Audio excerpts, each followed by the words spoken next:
en realidad, el Parlamento Nacional, como usted se imaginará, y bien sabe, no podía ser ajeno a la consideración de la crisis más grave en materia hídrica del área metropolitana y otros lugares que se ha registrado en nuestro país.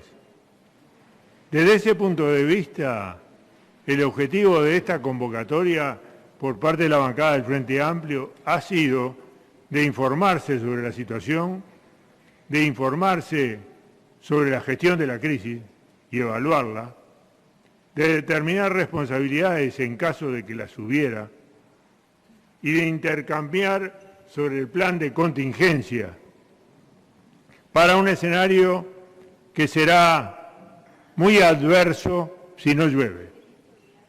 Este plan de contingencia, adelanto, en realidad se ve que ha sufrido modificaciones en las últimas horas. Entonces, en las preguntas debería haber una final que simplemente la adelanto y no la escribí, que es en qué consiste el plan anunciado anoche por el señor secretario de la Presidencia y otros ministros.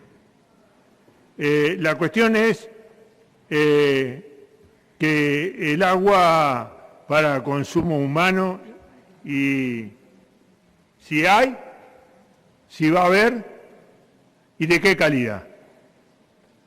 Y también tener buena información y transparencia, que la suponemos como intención, pero que es necesaria para la sociedad. Ha dicho el presidente de OCE que el panorama es bastante complicado, incluso ha dado fechas acerca de las reservas. Esto a su vez ha sido corregido en la noche de ayer. El ministro de Ambiente, aquí presente, ha dicho antes que estábamos en una etapa de preocupación. A nuestro juicio, estamos en una etapa de límite crítico. Ojalá que llueva, ¿no? Ojalá que llueva, pero en realidad, si esto no sucede, de acuerdo con la composición del lugar que nosotros tenemos, estaríamos en una situación muy dura para la sociedad uruguaya, que por todos sus antecedentes sabrá responder y salir, pero con muchos dolores en el camino.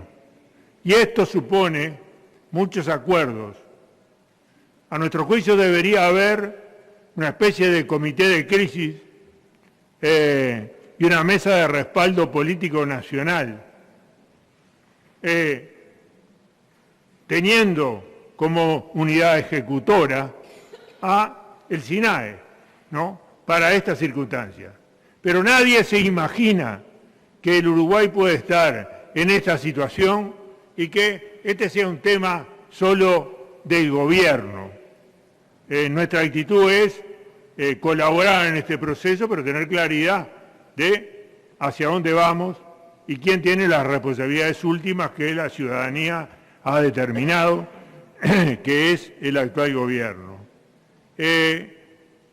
Las enormes proporciones de la crisis yo no las voy a describir porque son obvias, pero hay una confusión ciudadana, ¿no?, muy extendida. Y es deber del Parlamento contribuir a despejar esta solución. No es un problema solamente del Poder Ejecutivo. Y hay un manejo de la crisis que a nosotros nos deja enormes incertidumbres, dudas y críticas.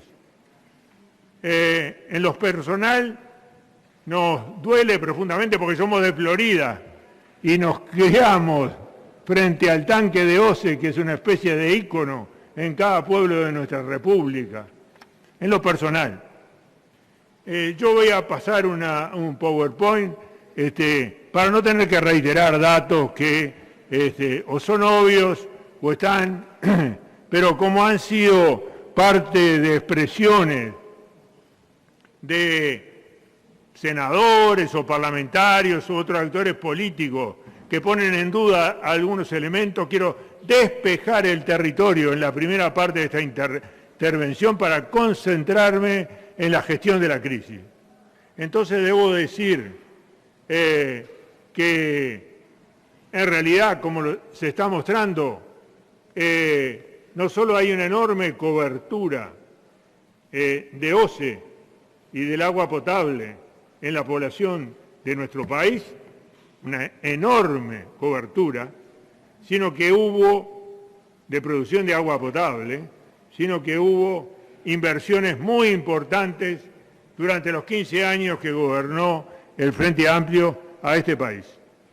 Son 1.300 millones de dólares entre agua y saneamiento, de los cuales en la última década 100 millones de dólares anuales.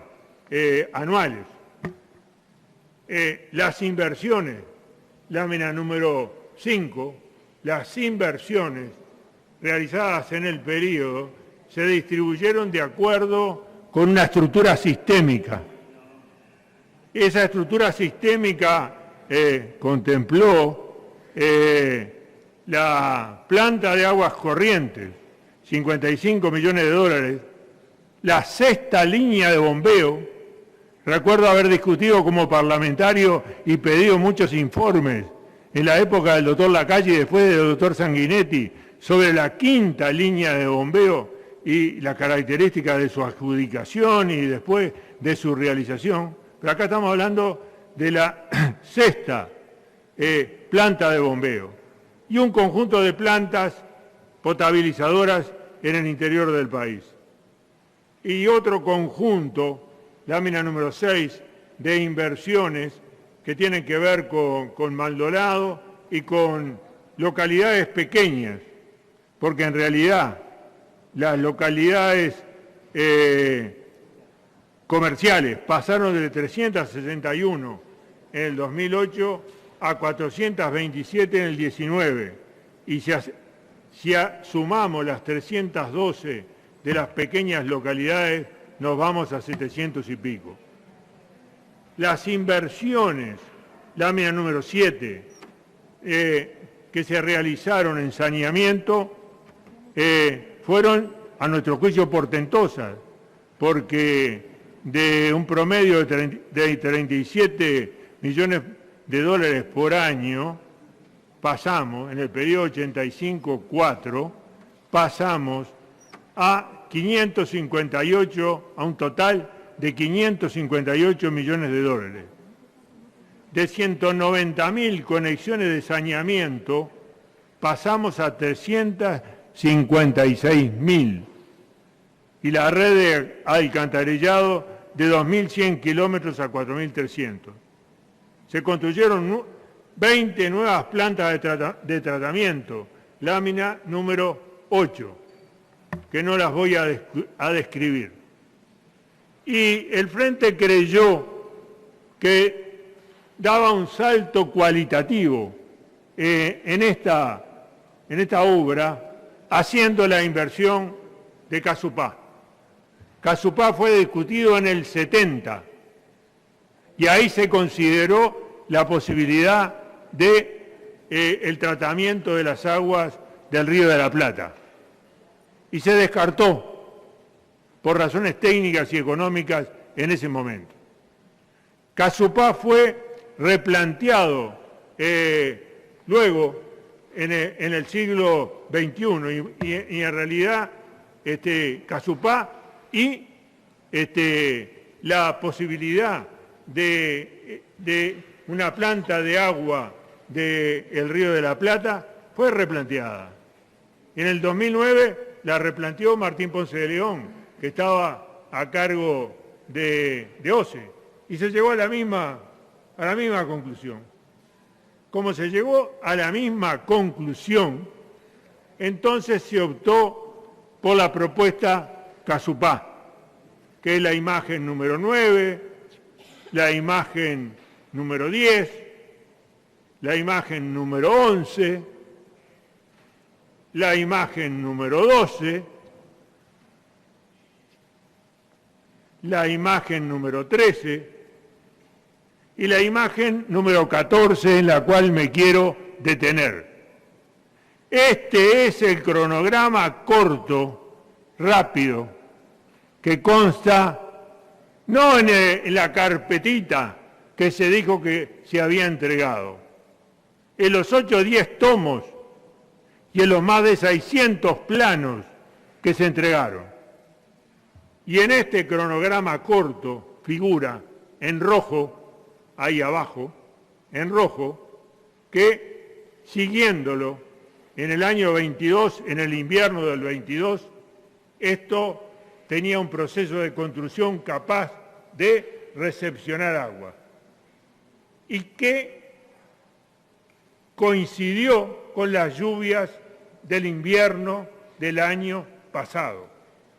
Por eso es que nosotros hemos sostenido, en base a la información hídrica y en base al cronograma corto, de que ahí se habría acumulado una ayuda, no sabemos de qué dimensiones, pero significativa para la represa de Paso Severino, considerando el punto en el que estamos en la actualidad.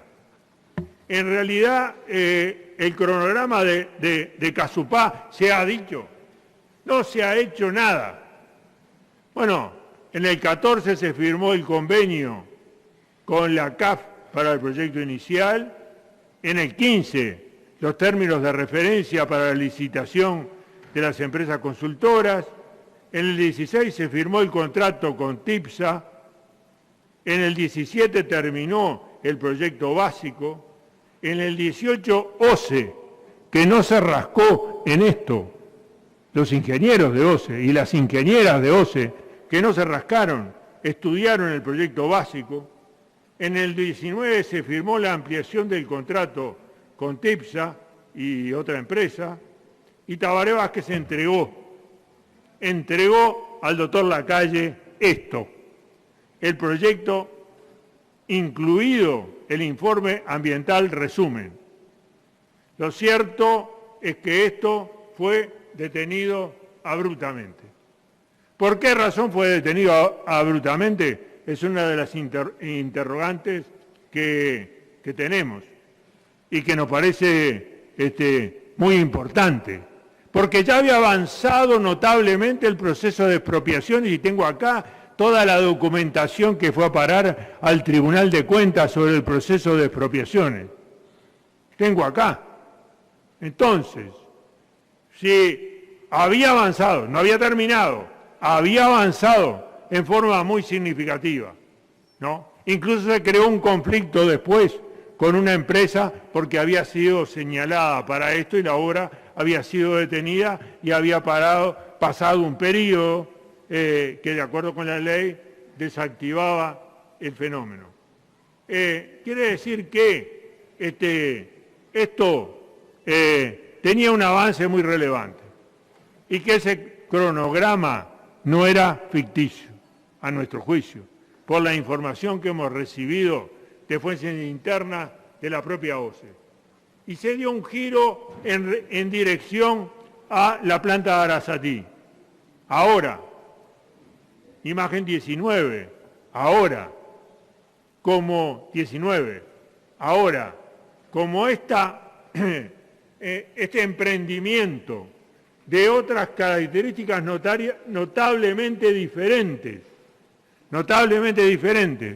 ha tenido por lo menos 3 variantes, y por lo que he escuchado del doctor Lacalle, una cuarta, que disminuye la inversión en Neptuno y aumenta la inversión en el interior del país en saneamiento, nosotros no sabemos a qué atenernos. En todo caso, lo que deducimos de esto es que prácticamente todo el proceso,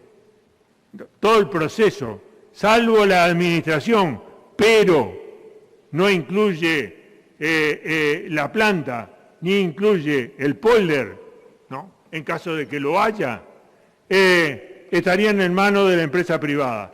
Este proceso muestra un enorme costo, tiene los problemas de salinidad que comprobó la Universidad de la República y que fueron récord en el verano del año pasado y que siguieron este año, y en realidad tiene un conjunto de inconvenientes. Nosotros no decimos que el debate es Casupá o Neptuno.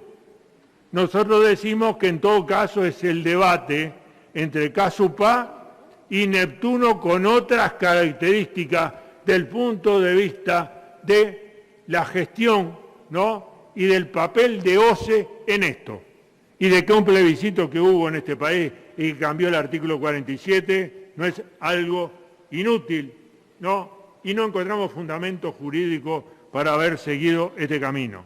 Lo que sí nos da como resultado, de acuerdo con la información de OCE, es que en realidad el nivel de rojo en el que va a quedar el presupuesto de OCE va a ser extremadamente alto, de entre 50 y 60 millones de dólares para los próximos años, de cumplirse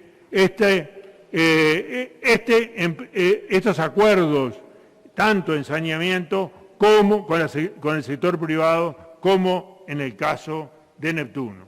Y esto nos preocupa mucho, porque si unimos esto con el descenso abrupto de funcionarios que se ha dado y con otros cambios que ha habido, se ha debilitado extraordinariamente OCE, y a nuestro juicio no solo se van a pagar 300 millones de dólares más por la gestión privada de parte de la operativa de la empresa, ¿no?, por asegurar el consumo incluso cuando no se necesita, por pagar mayores tasas de interés y por otros conceptos, sino que todo esto junto, tanto en el caso de Neptuno como en el caso de saneamiento, lleva a hipotecar el futuro de la empresa para varios gobiernos a partir de ahora. Y nos parece falso y nos queremos adelantar, ¿no? Nos queremos adelantar manejando informes que han venido de la gerencia de la propia OCE, lámina número 22, que el nivel de endeudamiento que ha llevado que se rasguen la vestidura algunos protagonistas del marco político de nuestro país, era perfectamente absorbible, y que lo prueba esa gráfica, donde desciende en forma muy importante y donde la estructura que tenía entre moneda nacional y moneda extranjera y la tasa de interés y todo lo demás, hacía perfectamente absorbible el endeudamiento y la posibilidad de un plus de inversiones. Esto no lo hemos inventado nosotros. Esto es producto de la reflexión de gran parte de los técnicos de OCE. Entonces, nos encontramos que se sigue un rumbo equivocado que provoca nuestra oposición, ¿no? Creemos que muy legítimamente, desde el punto de vista de lo que es la concepción de las empresas públicas, que son la gran creación del vallismo en nuestro país. Los pilares fundamentales se crearon no solo en eso, sino en los liceos públicos, sino en otra serie de cosas, se crearon por el vallismo de este país. Esta es la verdad. Y nos parece que seguir esa línea histórica es uno de los capitales fundamentales de la identidad nacional que nos aseguran que acá tenemos en funcionamiento lo que son las corrientes sanguíneas más importantes del funcionamiento de la sociedad uruguaya. Y que acá si no hay Banco República, acá si no hay un sistema financiero sólido, y acá si no hay UTE, Antel, ANCAP, y si no hay OCE, que dicen que es la Cenicienta, y es la Cenicienta, pero en realidad dio un salto extraordinario en materia de gestión con el préstamo del BID no, por allá por el 2007-2008, yo lo discutí mucho con Martín Ponce de León en ese momento y me lo explicó, digamos, lo que iba a significar, y acá hay gente que sabe muy bien de qué se trató, de un salto extraordinario. OCE es una gran empresa nacional. Estamos hablando de una gran empresa nacional que les asegura el agua potable a todos los uruguayos. Y cuando hay una gran empresa nacional que le asegura el agua potable a todos los uruguayos, estamos hablando de un resorte vital de este país. No estamos hablando de una cuestión secundaria. Por lo tanto, la caída en materia de funcionarios y la caída en materia de inversiones, que de 200 millones de dólares, de acuerdo a lo que se había planificado en el periodo, nos parece que es un error muy profundo, muy profundo. OCE podía hacerse cargo con gestión de OCE integral, ¿no?, de este tipo de cosas que hemos mencionado. Ahora, imagen 24. Entramos al otro tema, que es el que nos preocupa más, que es el tema más en la coyuntura, ¿no? No en la mirada de largo plazo, a la que debemos convocarnos para ver cómo vamos a parar al 2045 o al 2050. ¿Qué es lo que pasa en materia de gestión?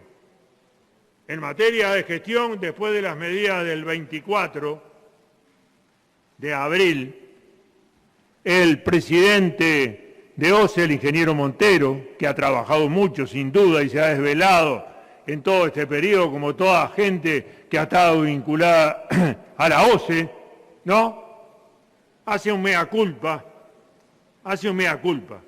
ahí en Doble Creek. Entonces, yo digo, en realidad, ¿por qué tiene que hacer un mea culpa? Y tiene que hacer un mea culpa porque el 19 de octubre, que es lo que él llamó el punto cero, el 19 de octubre,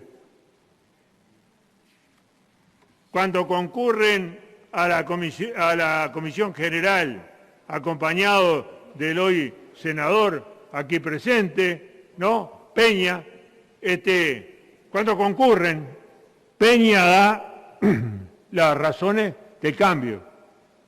Yo no voy a discutir eso, pero Montero dice algo que es extraordinariamente significativo, reitero. Entonces dice que le preocupa que la represa de Paso Severino ha bajado 4 centímetros de la cota. Y como todos los anuncios de Inumet daban que estábamos en el tercer año de la sequía, y como todos los que están más o menos enterados saben que desde el año 90 hay un instituto que en la Facultad de Ingeniería se ocupa de la previsión del análisis climático, y que hay otro instituto que desde el año 2004 se ocupa en la Facultad de Ciencias de este fenómeno.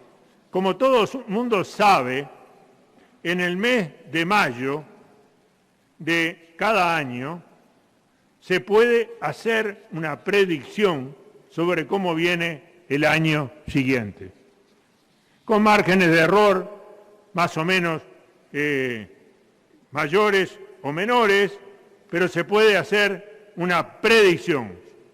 ¿Y por qué se puede hacer una predicción?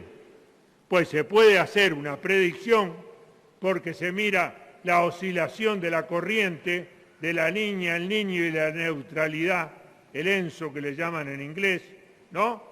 Y eso determina de una manera muy importante lo que sucede en materia de registro de lluvias del otro lado del continente, o sea, en el Atlántico.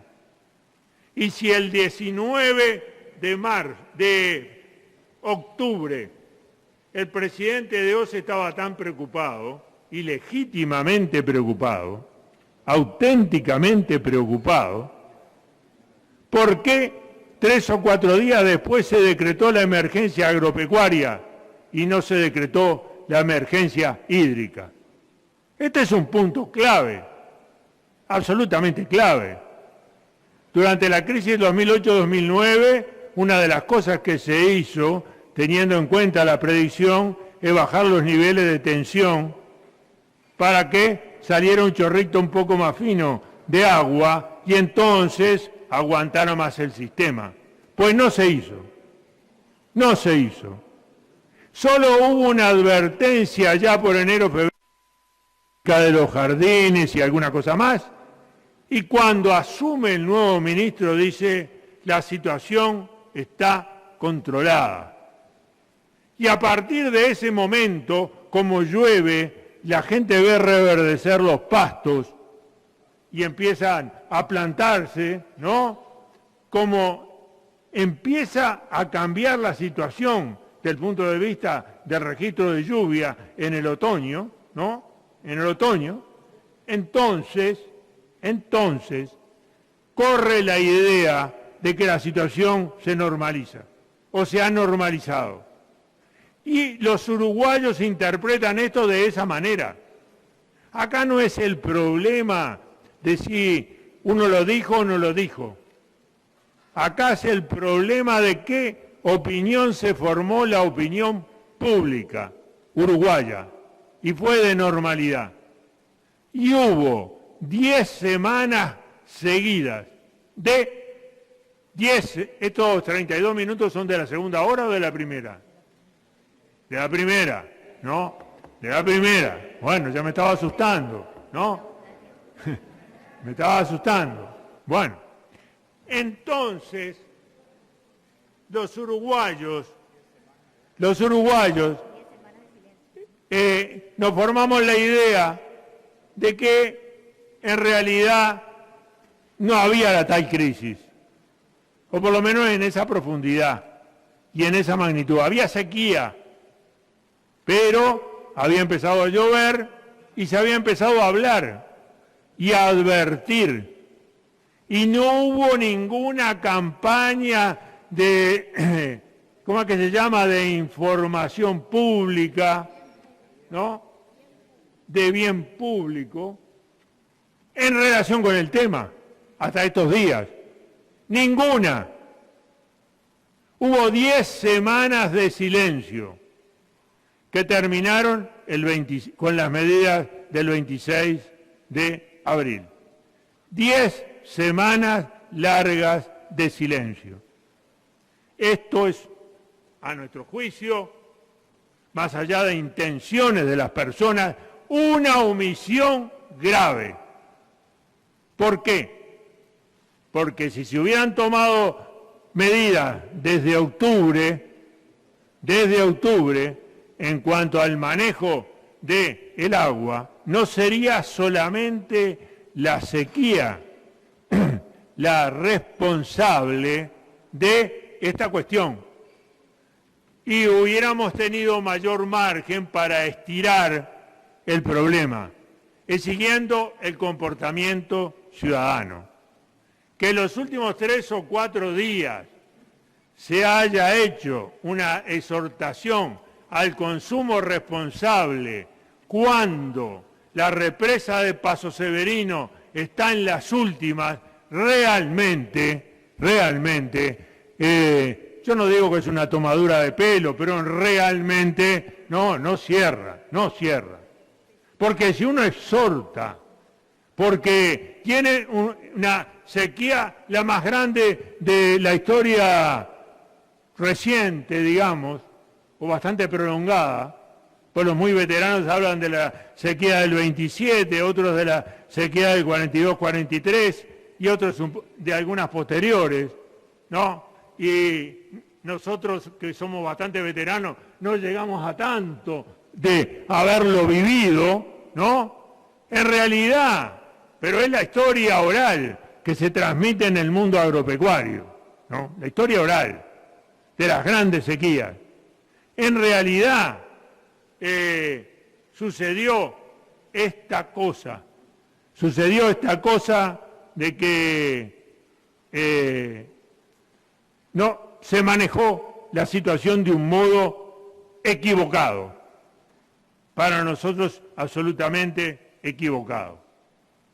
Dijo el presidente de OCE que en realidad si se hubiera hecho al mismo tiempo una política mucho más fuerte en materia de combate de las pérdidas, que a nosotros nos llevaron 10 a 11 millones de dólares anuales, pero si se hubiera hecho mucho más fuerte porque la situación venía muy dura, en realidad se hubiera ahorrado mucha agua. Hay técnicos vinculados a OCE que han calculado que si se hubiera comenzado en noviembre del 22 a abril del 23, probablemente podían haber alcanzado los 10 millones de metros cúbicos. Y esto tiene mucho más que lo que hoy tiene Paso Severino. Ahora, hay una actitud de darle a esto prioridad. Compartimos esa prioridad. La Intendencia de Montevideo y la de Canelones se han puesto a la orden, porque acá no se trata solamente de criticar o no criticar o informarse, sino de cooperar para salir, porque esto es un problema no de los partidos políticos, sino de la vida de los uruguayos, y para eso ha estado OCE, para la vida de los uruguayos, y nosotros no podemos tener la pequeñez de pasarnos un conjunto, la tarde pasándonos un conjunto de facturas para dar el espectáculo, un mal espectáculo, realmente un mal espectáculo que desprestigia como conjunto. Tendremos discrepancias, pero como dijo el presidente, suave con las personas, duro con las ideas, dijo el presidente. Y también dijo en el 20, a partir del 21, el tema no es el pasado, el tema es el futuro, porque estoy en un nuevo gobierno. Y acá me van a pedir cuentas por este gobierno. Haya heredado lo que haya heredado.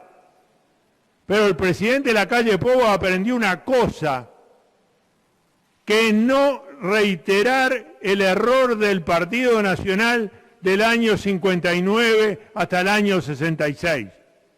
En el que habló todo el tiempo de la herencia maldita. Y el término de eso fue la derrota más absoluta por parte del Partido Colorado, que le hundió la boya, como se dice popularmente, en las elecciones que colocaron a Gestido en la presidencia de la República. Entonces, esto es parte de la historia. Entonces, aprendió esa lección, por supuesto. Ahora, quería decir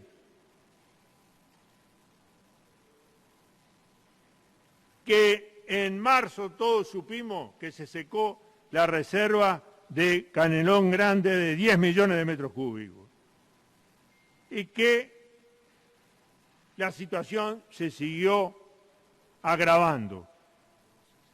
El evento de la Niña se había extendido del 2021 al 21-22 y del 21-22 al 21-23. Entonces, estamos en manos del tiempo, pero estamos en manos también de lo que hagamos y de lo que no hagamos. Y acá no hay ningún determinismo en relación a este problema. Y se ha dicho que se tiene un plan, ojalá que haya un plan.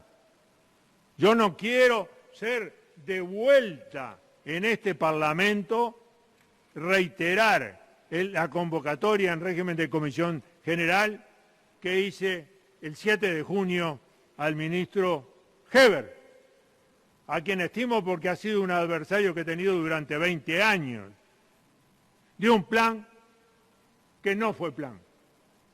Acá si nos dicen, hay un plan, bueno, ¿cuál es el plan? ¿Cuál es el plan? O sea, ¿cuál es la ruta de salida de esta situación? Y a eso es a lo que evaluaremos. Ahora, debemos saber también, como sabemos, que el río Santa Lucía, en medio de esta crisis, ha sido dañado profundamente y que las 486 desviaciones, represas y otro tipo de cosas que detectó embalses en el Santa Lucía, que un investigador de la Facultad de Ciencia, realmente avanzaron notablemente durante este periodo. Y muchas fueron denunciadas por el intendente de Canelones, Orsi. Pero quien tiene la responsabilidad y los instrumentos para realizar el control satelital de lo que sucede en este país es el Ministerio de Ambiente. Y se deduce de sus cometidos. Y no podemos decir que no tenemos en el Uruguay, no tenemos instrumentos. Porque así como se crearon un conjunto de instrumentos que se compraron y que se incorporaron para la lucha contra el narcotráfico y para otra serie de controles que utiliza el Ministerio de Defensa, ¿no? Y el Ministerio del Interior, lo tenemos en otros ministerios. Y el control satelital de lo que sucede no es solamente un problema de lo que termina alimentando la investigación científica, como en este caso ha terminado alimentándola, sino que es un problema que es una herramienta de acción. ¿Cómo puede haber sucedido un fenómeno de estas características que afectó el río Santa Lucía en el medio del tercer año de sequía en una proporción mucho más grave que la de años anteriores? Es una de las preguntas que me hago. Hay gente que trabaja de noche y que acaba de ser sancionada. Otros fueron sancionados por otras denuncias que hizo el intendente de Canelones. Pero la rectoría en esto, ¿no? Hay que darle la derecha o la izquierda, no sé muy bien, a veces me pierdo con esto, a el señor ministro de Ambiente, ¿no? Entonces, minería ilegal en Canelones y otras cosas. Esto ha llevado a que se paren las areneras en el río Santa Lucía. Ahora, que están las competencias, puedo leer el artículo 293 de la ley 19.889 de urgente consideración en relación con el ministerio que dirige nuestro ministro de Ambiente. En consecuencia, si esto es parte del problema, es parte del problema. También puede ser parte en el futuro de la solución de una parte del problema. Que sea continuar con los planes que se habían iniciado por lo menos varios años antes sobre las mejoras en la cuenca del río Santa Lucía. Ahora, estuvo en relación con estos problemas de la disponibilidad del agua, creo que su secretario Amarilla en una audición con Emiliano Cotelo, que después fue recogida por otros actores, en la cual dijo que en realidad habían pedido 20 millones de dólares para algunas obras que alimentaban y ayudaban a hacer algunos trasvases, aunque fueran pequeños, para el río Santa Lucía, y que esto no había sido autorizado por el Ministerio de Economía. A mí me llamó profundamente la atención porque en realidad no estamos hablando de cifras mayores, estamos hablando de cifras menores. Y yo tengo la duda de en qué medida, tenemos la duda, en qué medida es responsabilidad de OCE la no acción en determinadas cuestiones o es un problema de responsabilidad de quien está por encima en el manejo de los recursos. Cuando el 15 de febrero el representante de la minoría, Edgardo Ortuño, dijo que las reservas que habían eran para poco tiempo, se dijo que era fatalista. Sin embargo, señora presidenta, en el día de hoy estamos en esta situación.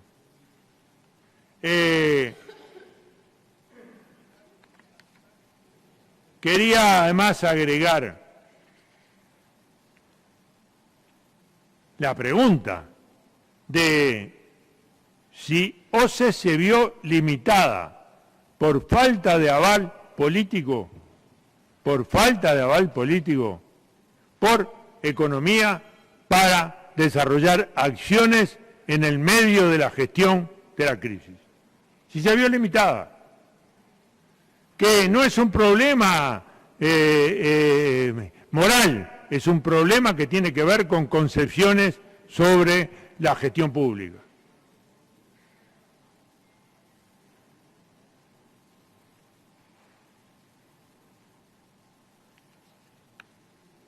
Queremos saber,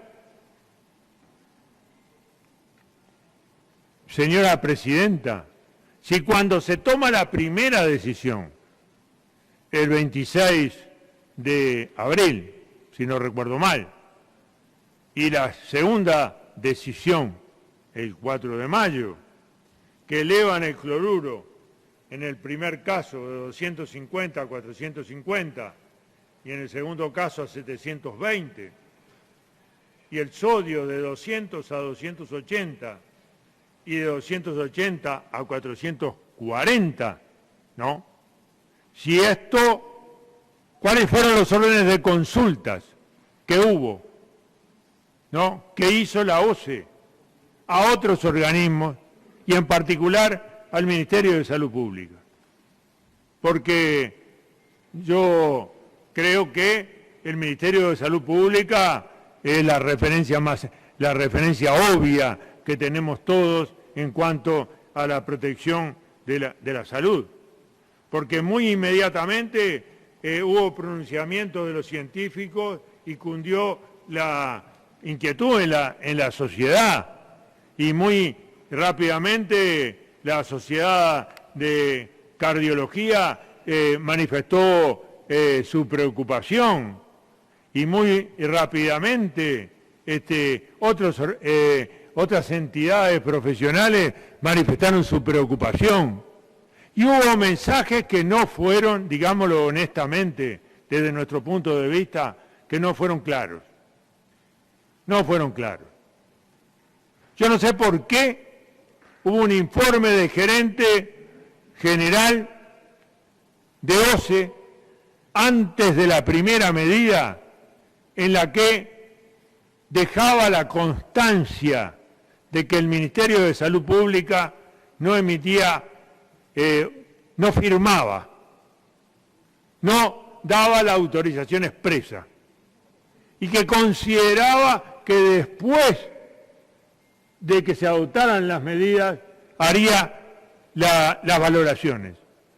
A los pocos días hubo otro mensaje en conjunto con otras autoridades, en que hablaba de una situación segura desde el punto de vista de la salud humana.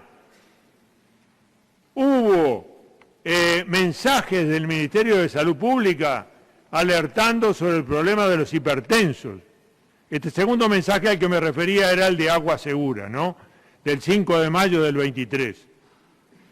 Ahora, decir en el Twitter del Ministerio de Salud Pública, no en el comunicado con los otros organismos, sino en el Twitter del Ministerio de Salud Pública, de que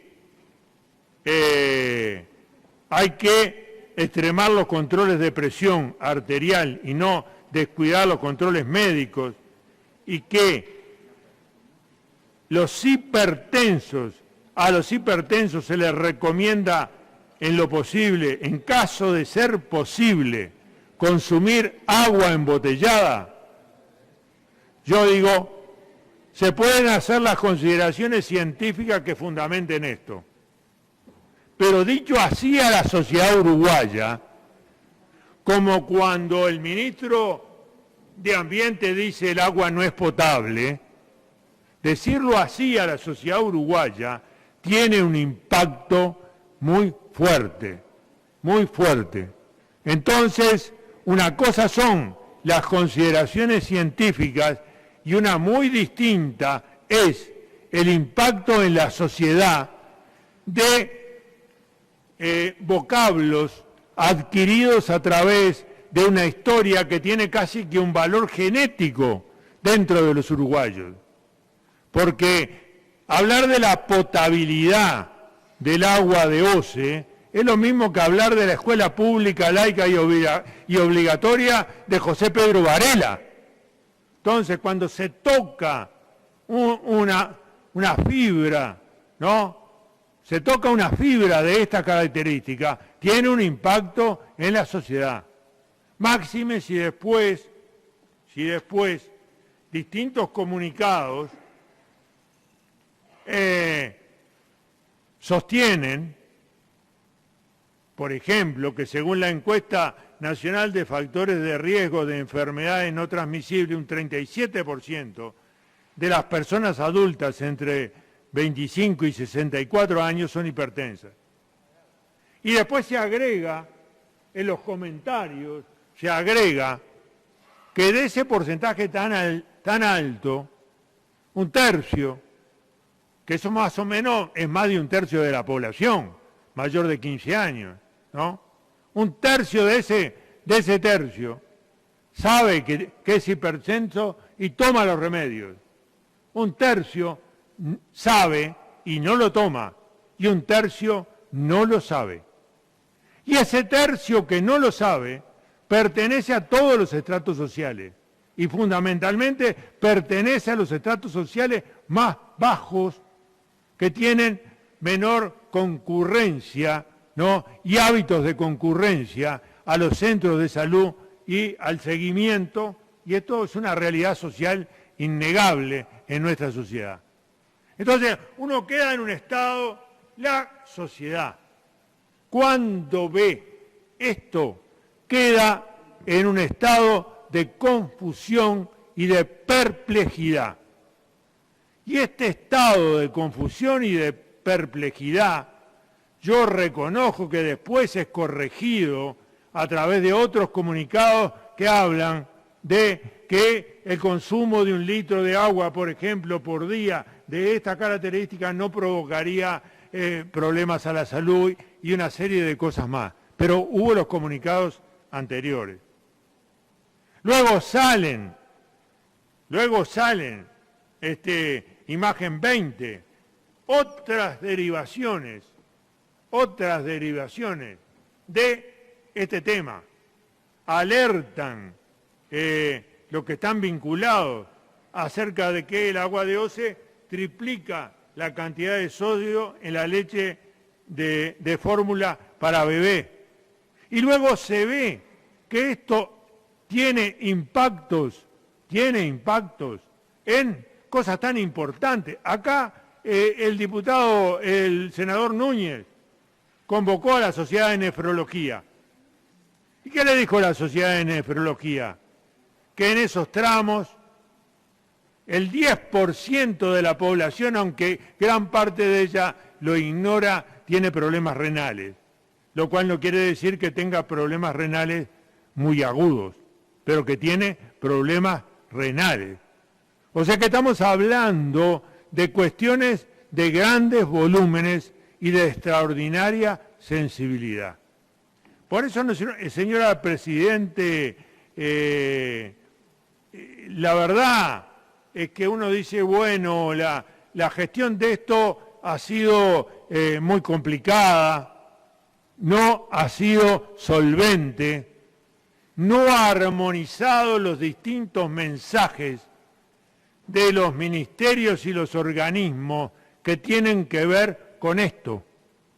Y debió de haber una comunicación centralizada y única que le dijera a la sociedad uruguaya no solo que tenía que cuidar en campaña pública, que tenía que cuidar el consumo del agua, sino los impactos y los límites de los mismos que podía tener esta nueva especie que es la mezcla de algo así como 50-50, no es exactamente, pero anda cerca, entre el agua que proviene de Paso Severino y el agua que proviene de aguas abajo del río Santa Lucía, a través de bombas que creó el Frente Amplio y que ahora completó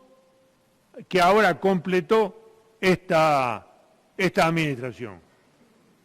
Y que ahora le va a agregar un terraplén que se le llama represa o algo parecido en la boca para evitar que la penetración o el retiro de las aguas según las mareas del Río de la Plata alteren el trabajo. Lo que me parece muy bien.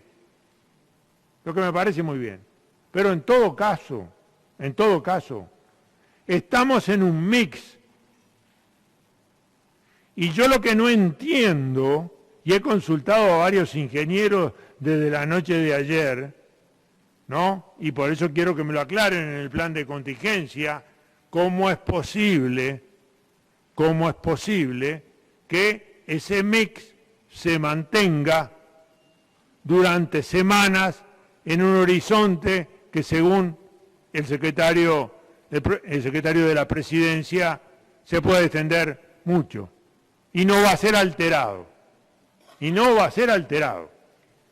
Porque habló de dos temas, de más de dos temas, pero por lo menos habló de dos temas con énfasis.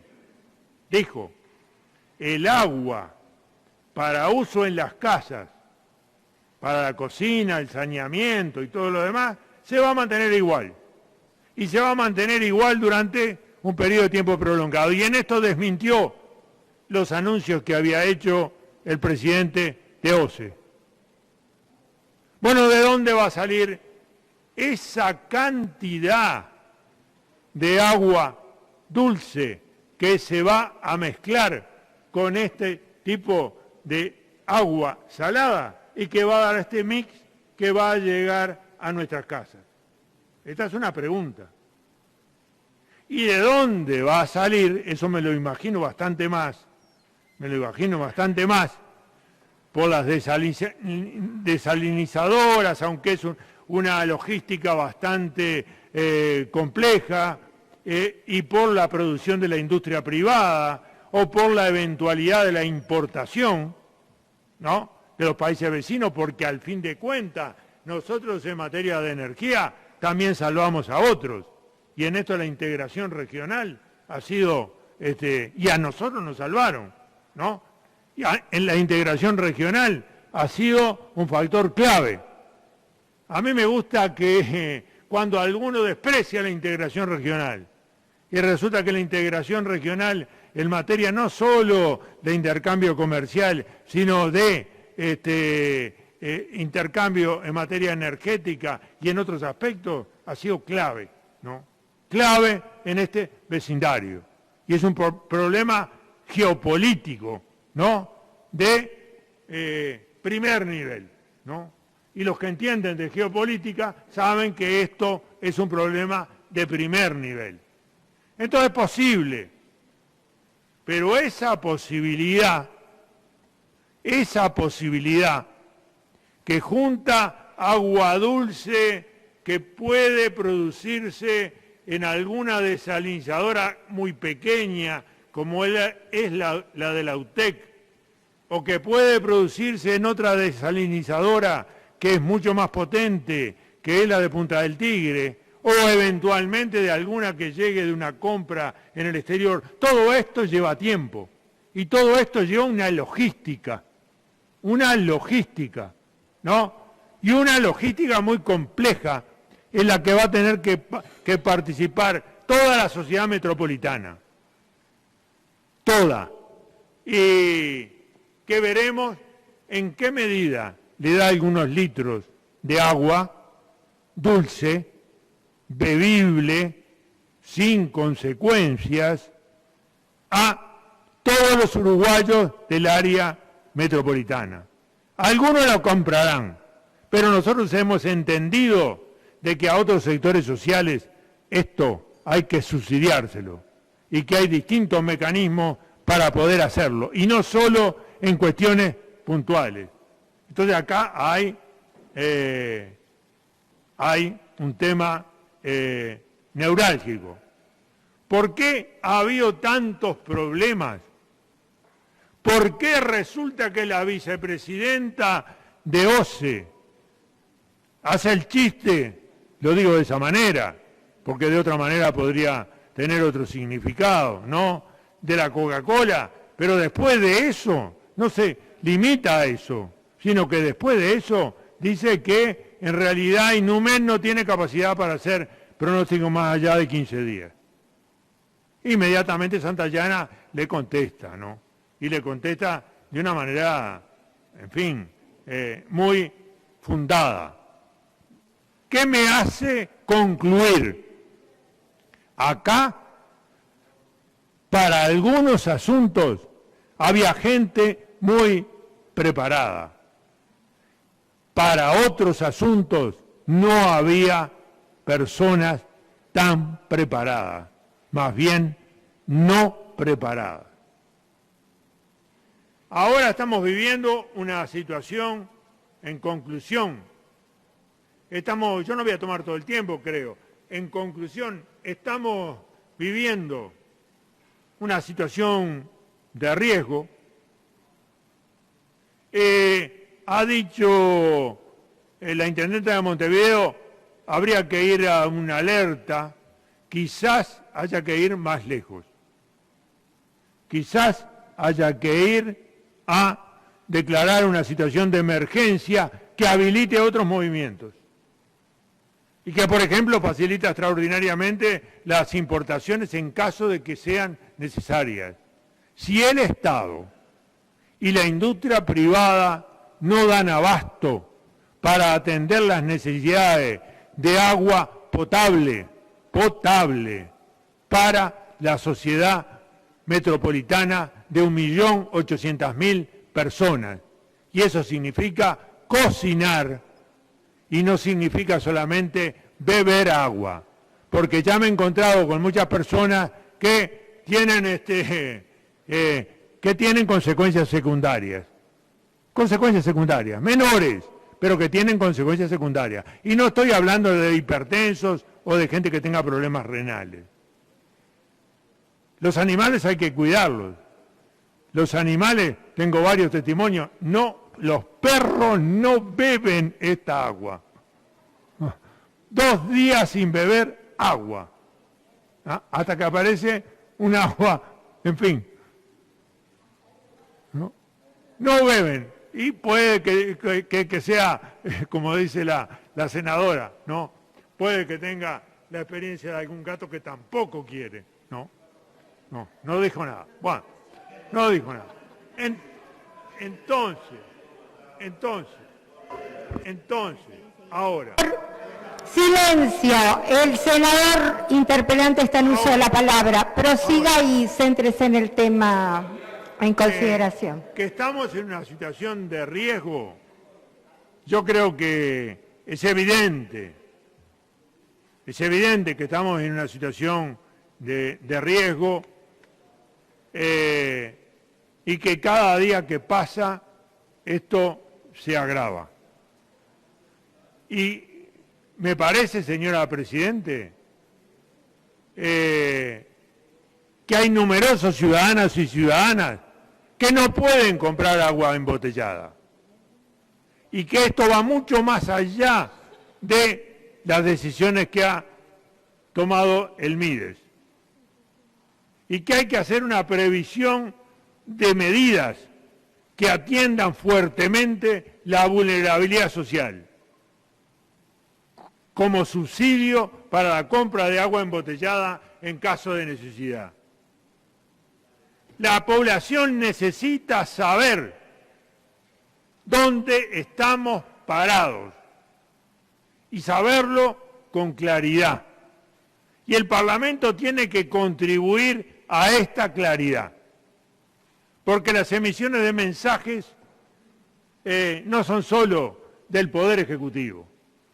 Y si un parlamentario dice una cosa y otro dice la contraria, no, esto en realidad enreda un poco o mucho la cuestión.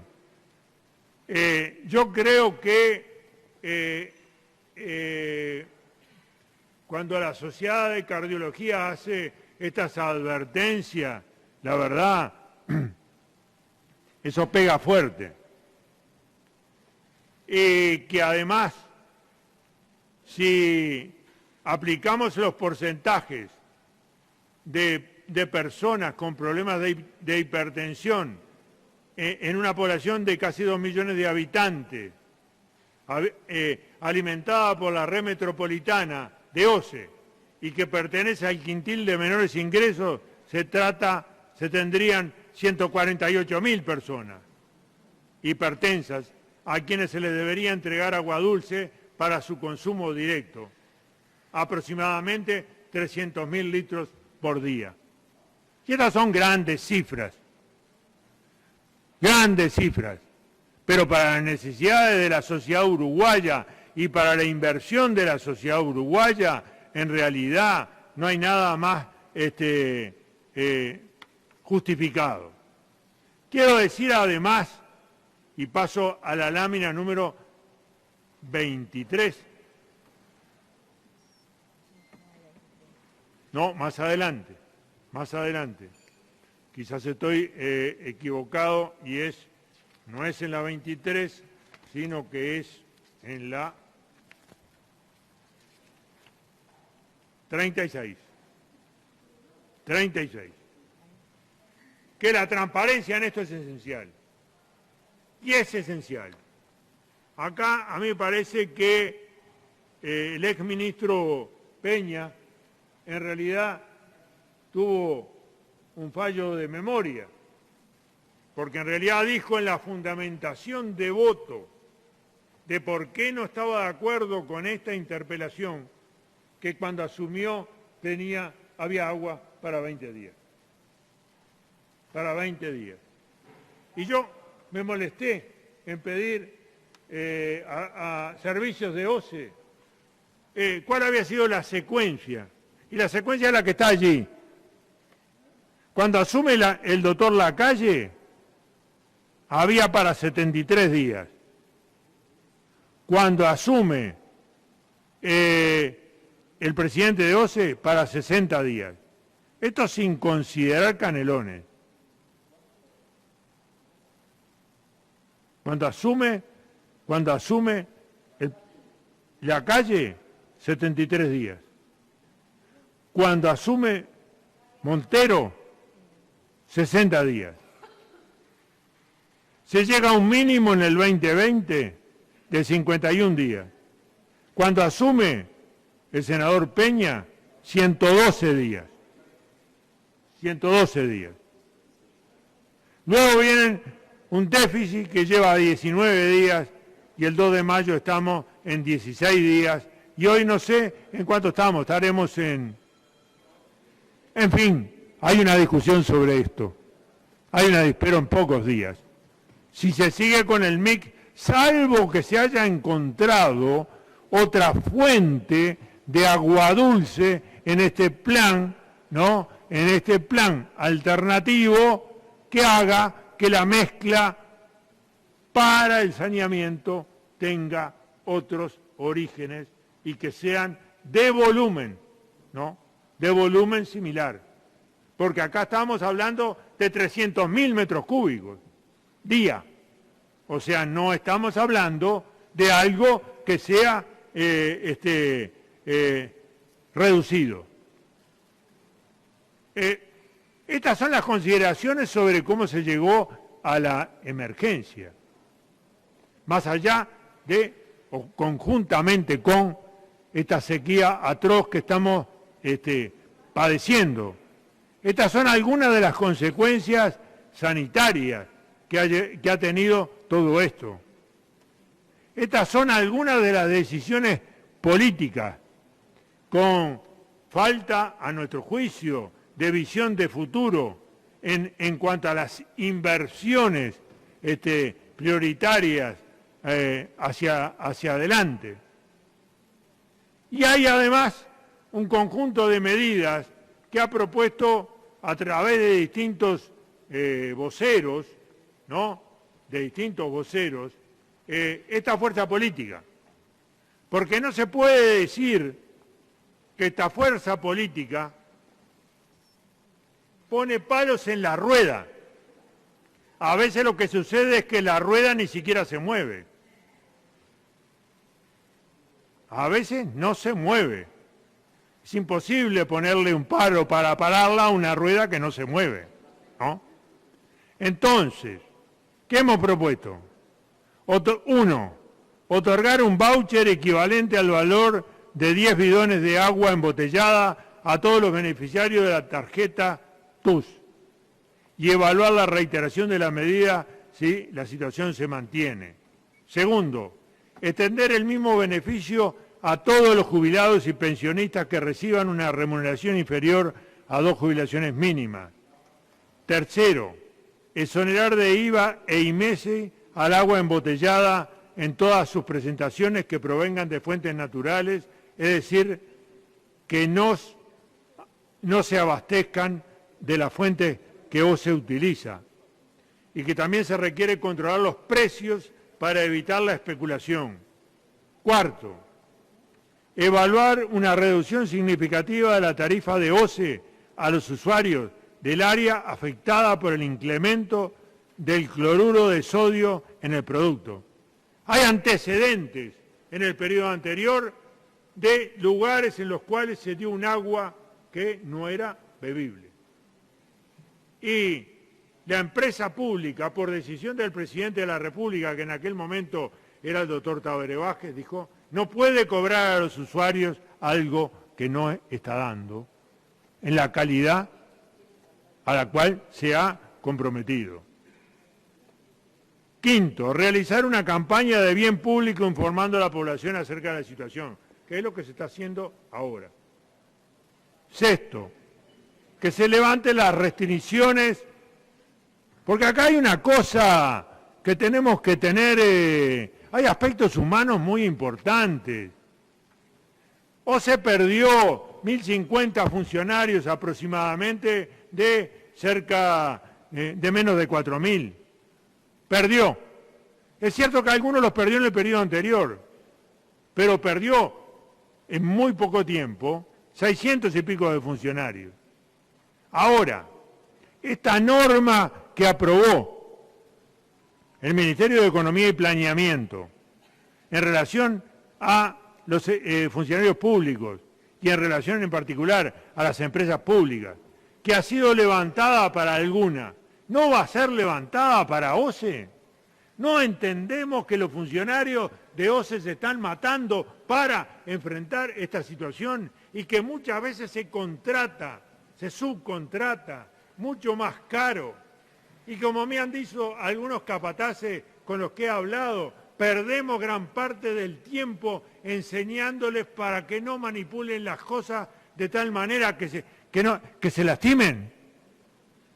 En realidad, si hay algo justificado acá en el Uruguay, en el medio de una crisis hídrica portentosa que ha tensado la situación de los trabajadores y la situación de toda la sociedad uruguaya y la va a seguir tensando, y ojalá que esto no suceda si llueve, si hay algo justificado, es que se levante esta restricción al ingreso de los funcionarios de OCE. Séptimo, reforzar las reparaciones en los puntos críticos de la red. Ha sido ofrecido por los intendentes la colaboración. Organizar una red de distribución de agua de emergencia para consumo humano y animal. También se ha hablado de esto. Noveno, yo no digo que el gobierno no haya hablado de ninguna de estas cosas. Digo que de estas cosas nosotros hemos hablado. Noveno, desarrollar estrategias ante los grandes consumidores para que disminuyan su consumo. Décimo, en caso de que el Estado y la industria nacional no logren atender la demanda, importar aguas e insumos. 11. Desarrollar un plan de contingencia integral que atienda a los diferentes escenarios de la crisis. Porque yo supongo que este plan de contingencia del que se ha hablado en la noche de ayer prevé distintos escenarios. ¿Cuáles escenarios? Por último, iniciar un proceso de diálogo, de búsqueda de acuerdos para realizar grandes obras en la perspectiva del 2045-2050. ¿No? Es en base a estos elementos, señora Presidenta, que nosotros presentamos un conjunto de preguntas. Al Ministerio de Ambiente se le vamos a hacer el repartido, pero estamos adelantando para tener idea de qué hablamos. Le estamos preguntando en base a qué informes técnicos se decidió detener el proyecto de Casupá y comenzar a analizar otras propuestas de iniciativa privada. ¿Qué informes técnicos? Segundo, ¿esos informes evaluaron la situación en extremo delicada de aguas corrientes en función de la sequía que estaba afectando y afecta a nuestro país?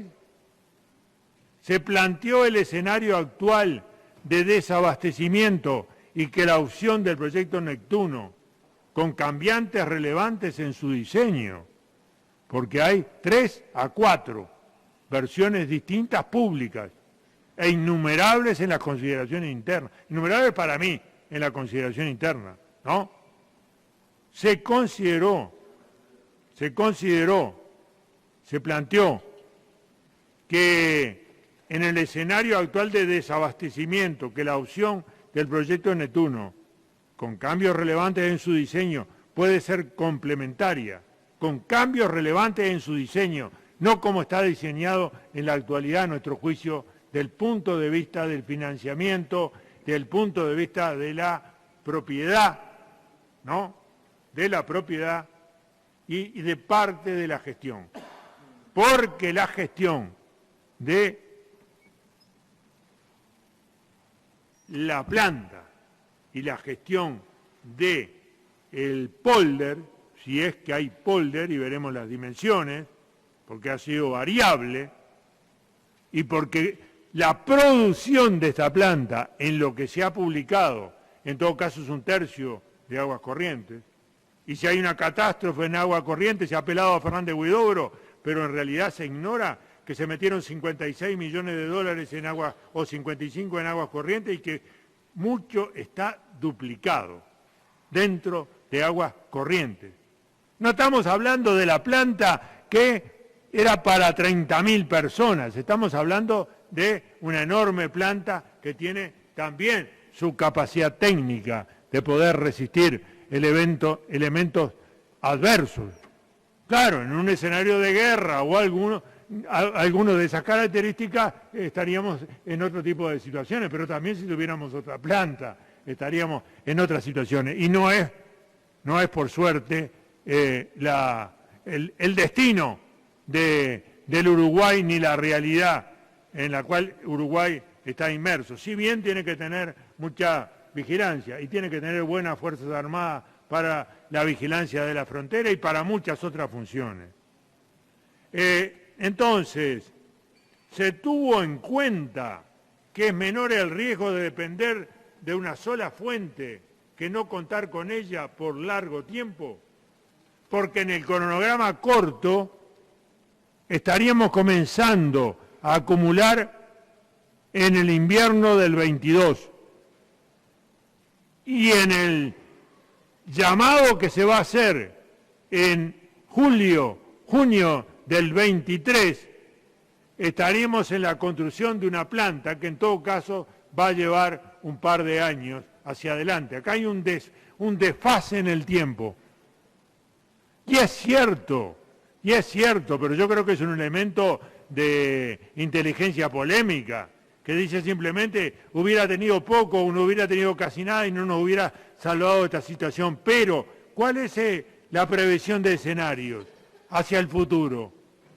Si en realidad tenemos el cambio climático que pega este tipo, porque ahora no se habla de cambio climático, solamente se habla específicamente en lo que a esto se refiere, no de cambio climático, sino de variabilidad climática. Y si pasamos de un extremo al otro extremo, ¿dónde vamos a estar haciendo la gran acumulación? Solo vamos a estar haciendo la gran acumulación en lo que tenemos, o sea, en Paso Severino y en Canelones. Por eso yo creo que el presidente Eose tenía razón cuando decía que había que construir Neptuno. Tenía razón, ¿no? Entonces, ¿por qué? Porque esto pasa, podemos estar dentro de 15 días, ¿no? Podemos estar con el problema de las inundaciones. Pero ¿dónde está la acumulación de reservas? Y si en realidad vamos a terminar lo otro en el 25 o por ahí, o en el 26, en realidad vamos a quedar con un hueco en el tiempo en cuanto a la capacidad de respuesta si volvemos a tener un elemento adverso como el que tenemos en la actualidad, dada la variabilidad climática. Tercero, al señor ministro Bouvier, para la toma de decisiones con relación a la política pública sobre agua, priorizando el proyecto Neptuno, se tuvieron en cuenta los informes de INUMED, en particular el previsible faltante de agua en aguas corrientes en el año 2023. Porque no hay informe de INUMED, y los he mirado todos, que no haga esta previsión.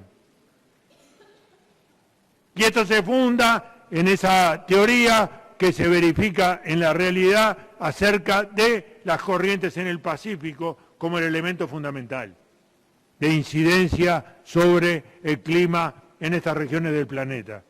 Y no solo en el cambio global, que desde el punto de vista climático incrementa las temperaturas y cambia también las corrientes, ¿no? O por lo menos las altera. Cuarto, en la definición sobre política de aguas. Yo sé que este es un tema delicado. El ministro podrá contestarlo o no contestarlo, pero mi deber como legislador es preguntarlo. En la definición de políticas sobre aguas, ¿influyeron restricciones presupuestales dispuestas por OPP y el Ministerio de Economía y Finanzas? ¿El Poder Ejecutivo renovará, pregunto, renovará el financiamiento con CAF para la construcción del proyecto Casupá? Porque todos dicen que en todo caso ambos proyectos son necesarios y cambian el orden y la naturaleza de la intervención de lo privado en esta cuestión. Pero no dejan de lado ambos proyectos en las declaraciones públicas. Pero hay 3 pedidos, no 2 como le tuvo que aclarar al presidente de la República, el alcalde de Casupá. No 2, 3. Un pedido de Azucena Arbeleche del 20 por 6 meses. un pedido por un año del 21 y un pedido por un año del 22. Quiere decir que eso está vigente, el financiamiento. Yo sé que no sale solo 80 millones de dólares, sale más porque están unos 20 millones de dólares de las expropiaciones y porque después hay que hacer un conjunto de otras obras para conectar al sistema, ¿no? No es que estemos minimizando los costos, no estamos minimizando. Ahora, quinto, ¿cuáles han sido los avances en lo que va de este gobierno para la protección al Ministerio de Ambiente, para la protección de la calidad ambiental y la disponibilidad de agua potable en la cuenca del río Santa Lucía? ¿Cuál es la situación ambiental de la cuenca del Santa Lucía y cuál es el grado de cumplimiento de las medidas adoptadas en gobiernos anteriores y en el actual? Sexto, ¿cómo ha manejado el Ministerio de Ambiente la situación actual de la crisis hídrica en el país y cuál ha sido su papel en la toma de decisiones? ¿Cuál ha sido su papel, ministro, en la toma de decisiones para esta situación? ¿Cuáles han sido las medidas adoptadas en materia de inversiones y recursos humanos por parte del Ministerio en el manejo de la sequía y la escasez de agua potable? ¿Y cómo se ha evaluado su eficacia? Yo sé que el ministro es nuevo en esta cartera, pero mi deber es referirme al ministerio al ministro que está en el ministerio de referencia, ¿no? Séptimo, desde la UDELAR el doctor Aubrió denunció 486 embalses detectados satelitalmente. Esos son solo aguas arriba de aguas corrientes, es decir, lo que drenan hacia aguas corrientes. Pregunta, ¿cómo coordinan los organismos competentes las habilitaciones y controles de estas actividades? ¿Hubo alguna revisión de lineamientos y controles ante un escenario de sequía tan dura como la que vivimos? ¿Qué rol asumió el nuevo Ministerio de Ambiente en relación con el marco normativo que regula estos temas y en un escenario ambiental tan complejo? ¿Cuáles son las capacidades reales de evaluación de actividades y de control de cada ministerio con competencias en estas cuestiones?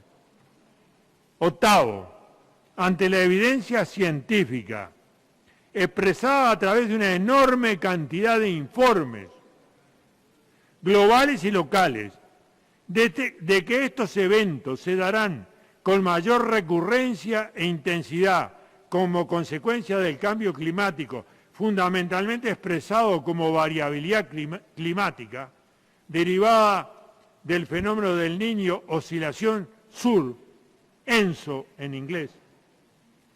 ¿Cuáles fueron las medidas que adoptó el gobierno en relación con la disponibilidad de agua dulce para consumo humano, considerando que a partir del año 20 ya se evidenciaba un escenario de alta complejidad por falta de lluvia? Y por último, ministro, no lo voy a molestar más, ¿no?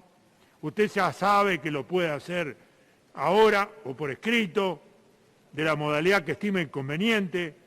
Noveno, ¿cuáles son las medidas que ha adoptado el Ministerio para proteger a los sectores más vulnerables de la población? Esta pregunta, en realidad, se la hago a todo el mundo, porque es nuestro deber formularla. Al directorio de OCE. Directorio de OCE.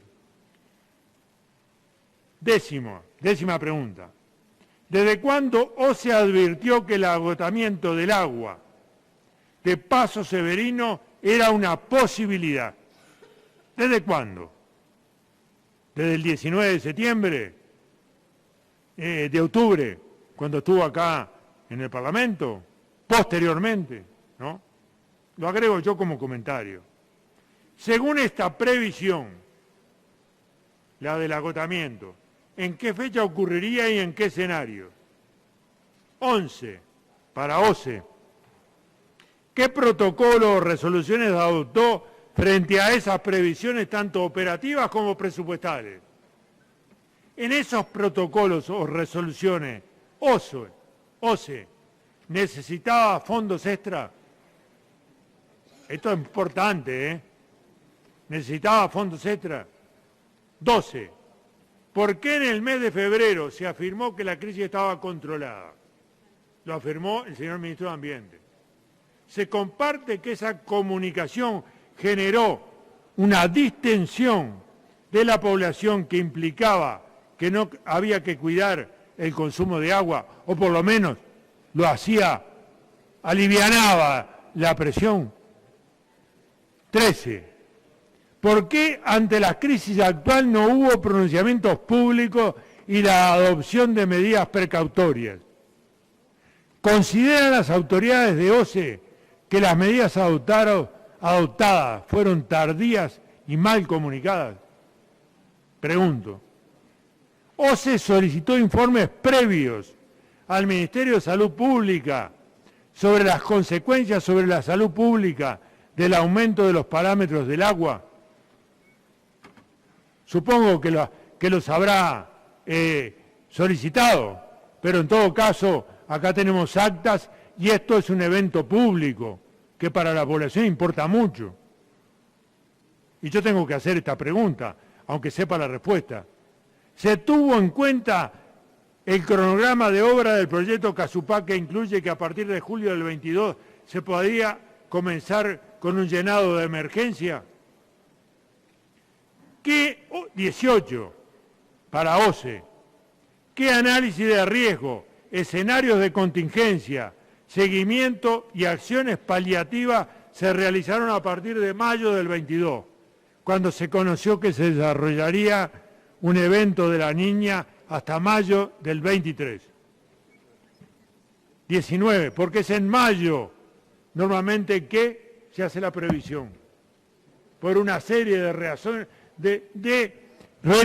desde el punto de vista meteorológico y de consideraciones científicas que coinciden todas en esto. 19. El SINAE se despliega habitualmente en incendios, inundaciones, etc. ¿Por qué no ha actuado en la grave situación actual? El SINAE. ¿Por qué no ha actuado?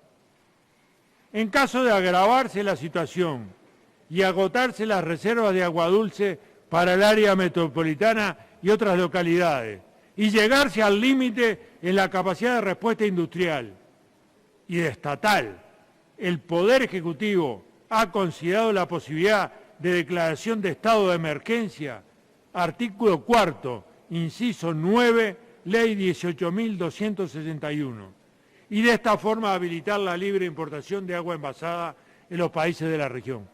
Supongo que a esto se refería el secretario de la Presidencia anoche.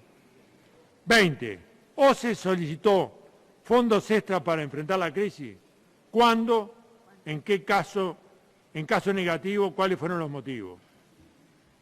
21. Solicitamos se nos brinde un detalle de las medidas de mitigación que se están tomando o se prevén realizar para paliar la falta de agua para consumo y o para atender las consecuencias de su consumo en la población vulnerable, hipertensa, bebés prematuros, diabéticos, etc. Y en relación con la señora ministra de Salud Pública tenemos bastante menos preguntas, que se refieren a clarificar algunos temas. 22. En el acta de la reunión de la Comisión Interinstitucional que integra OCE, el Ministerio de Salud Pública, URSEA y DINAGUA, de fecha 22/3/23, OCE planteó la necesidad de operar el sistema metropolitano con una calidad de agua con valores superiores al decreto 375 del 2011, que rige en la materia. En informe que elevó de esa reunión, el gerente general de OCE, informó que el Ministerio de Salud Pública no iba a pronunciarse formalmente con relación a la solicitud de autorización de OCE para librar al consumo público el agua con las características solicitadas. Este es un tema legal, no es un tema solamente de opinión, pero puede haber sido resuelto por otro mecanismo. Posteriormente se dio esa autorización, ¿Cuáles fueron las razones del cambio de posición, si lo hubo, del Ministerio de Salud Pública con relación a la anterior negativa? 23. Con relación a la comunicación pública del Ministerio de Salud Pública, ¿cuáles fueron las razones de que la misma haya sido cambiante? Por ejemplo, se realizan advertencias a todos los hipertensos y luego se relativiza, ¿no?, o se acota esta afirmación. 24. ¿Cuál es el cuidado que debe tener la población hipertensa de nuestro país con relación al consumo diario de agua? Algo ha contestado el Ministerio en comunicados. ¿Qué advertencias se deben hacer a otras poblaciones con patologías crónicas? 25, y voy terminando, señora Presidenta, para atenerme, en cuanto al tiempo de consumo de agua, en las actuales condiciones, ¿se vería afectada la salud pública en general de persistir esta situación? Porque ayer se afirmó que estaba garantizado que los niveles de composición del agua que nos llegaría o que nos seguiría llegando serían los mismos que en la actualidad. Eso quiere decir que mucha gente, muchísima gente, sigue cocinando y haciendo otras actividades, no solo bañándose, con este tipo de agua con estos componentes de cloruro y de sodio. Entonces, una cosa es considerarlo en poco tiempo y otra cosa es considerarlo si desgraciadamente se da en condiciones largas. ¿Qué medidas de contingencia ha definido 26 el Ministerio para atender a la población más vulnerable en relación al consumo de agua en las actuales condiciones? Le reitero la misma pregunta que he hecho a otros señores representantes del Poder Ejecutivo. Y última, ¿cuál es la estrategia actual para restaurar, punto clave, para restaurar la confianza de la población en el suministro de agua potable y cómo se está abordando el problema de la comunicación efectiva y transparente con el público? Es todo lo que quería expresar, señora Presidenta. Me sobraron algunos minutos, 26 y pico, pero no es mi voluntad hartar al Senado con largas exposiciones, más allá de que el reglamento lo prohíba.